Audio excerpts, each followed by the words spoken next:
বন্ধুরা আজকে আমি আপনাদের একটা ইলেকট্রিক্যাল সুইচিং বোর্ড দেখাবো যেখানে অনেক কিছু ভুল আছে। তো আপনারা যদি ইলেকট্রিশিয়ান হয়ে থাকেন বা ইলেকট্রিক্যালে কাজ করে থাকেন তাহলে অবশ্যই এই ভুলগুলি করবেন না। তো এখন আমি চলুন আপনাদের নিয়ে যাচ্ছি সেই সুইচিং বোর্ডের মধ্যে। তো দেখুন এখানে একটা বোর্ড লাগানো আছে। এই বোর্ডটার মধ্যে আসলে দেখুন এখানে কোনো ফিউজ নাই। তো এখানে বিষয়টা হচ্ছে ইন্ডাস্ট্রিয়াল যে কোনো কাজের মধ্যে আপনারা অবশ্যই সেফটি প্রোটেক্টর ডিভাইসগুলি বেশি লাগাবেন, কারণ সেফটি প্রোটেক্টর ডিভাইস লাগালে আপনি নিজেও সেফটি থাকবেন, আপনার অন্যদেরও সেফটিতে রাখতে পারবেন এবং কোম্পানির ইকুইপমেন্টগুলিও সেফটিতে থাকবে। আমরা বাসাবাড়িতে যখন এরকম সুইচ বোর্ড অথবা গ্যাং সুইচ ব্যবহার করে থাকি তখন দেখা যায় এখানে ফিউজ ব্যবহার করা হয় না, প্রত্যেকটা রুমের জন্য একটা করে সার্কিট ব্রেকার।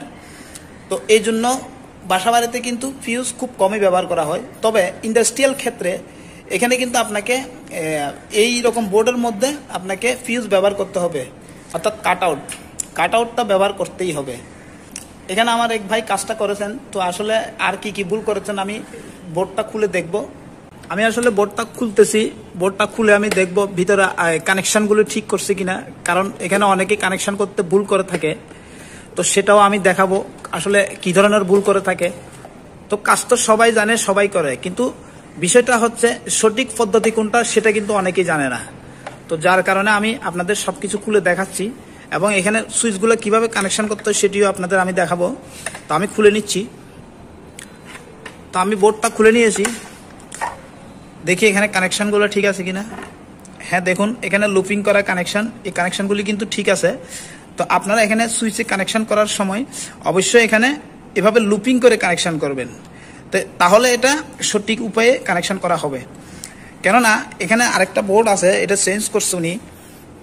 দেখুন এই বোর্ডের কানেকশনটা দেখুন, একটা তার ছিলে মানে সরাসরি ডাইরেক্ট করে দিছে। তো এভাবে কানেকশন করলে অনেকটাই অসুবিধা। এভাবে কানেকশন করলে আপনি যখন সুইচগুলো পরিবর্তন করতে যাবেন তখন কিন্তু আপনাকে পুরা লুপিং যে তারটা দিছে উনি এখানে, তো ওই তারটা কিন্তু পুরোটাই খুলতে হবে, না হয় কেটে ফেলতে হবে। তো ওইভাবে অনেক কষ্টসাধ্য ব্যাপার সুইচ পরিবর্তন করার ক্ষেত্রে। তো আপনারা এখানে দেখুন এই লুপিং করে কানেকশন যেভাবে দেওয়া আছে ওইভাবে কিন্তু আপনারা কানেকশনটি করবেন। এখানে দেখুন আপনি যখন সুইচ পরিবর্তন করতে যাবেন তখন আপনি এখান থেকে লুপটা খুলে দিলে হচ্ছে, আর সুইচটা বের করে আপনি আরেকটি সুইচ লাগিয়ে দিতে পারবেন। তো এতে আপনার কোনো অসুবিধা হবে না। এখানে ইন্ডাস্ট্রিয়াল ক্ষেত্রে ফিউজ ব্যবহার করাটাই কিন্তু সবচাইতে জরুরি, কারণ এখান থেকে আপনার আরো বোর্ড আছে, ওই আরো বোর্ড হয়ে কিন্তু মেইন তারটি ঘুরতে থাকে। তো এটার মেইন ব্রেকারটা কিন্তু নিচে, যার কারণে মেইন ব্রেকার আপনি যদি বন্ধ করে কাজ করতে চান তাহলে এই ফ্লোর পুরোটার কিন্তু অন্ধকার হয়ে যাবে, অর্থাৎ পুরো ফ্লোরের কিন্তু পাওয়ারটা চলে যাবে। তো ফিউজ ব্যবহার করার কারণ হচ্ছে এই ফিউজটা আপনি খুলে দিয়ে আপনি এই বোর্ডের কাজ যদি থাকে তাহলে বোর্ডের কাজটা করতে পারবেন, এই ফ্লোরের অন্যান্য রুমগুলোতে আর পাওয়ার বন্ধ হবে না। তো আসলে উনি এখানে বাকি সবগুলো ঠিক আছে, এখানে একটা ফিউজ লাগানো দরকার। আরেকটা হইলো আপনার ইন্ডিকেটর আপনি চাইলে লাগাতে পারেন, না লাগালেও কোনো সমস্যা নেই, তবে ফিউজ মাস্ট বি লাগাতে হবে।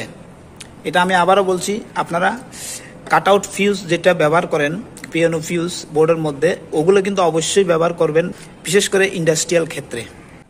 তো বন্ধুরা ভিডিওটি আপনাদের কেমন লেগেছে সেটা অবশ্যই ভিডিওর নিচে কমেন্ট করে জানাবেন।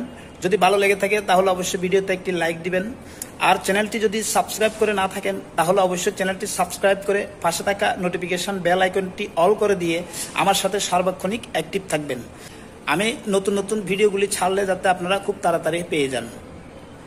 তো ধন্যবাদ।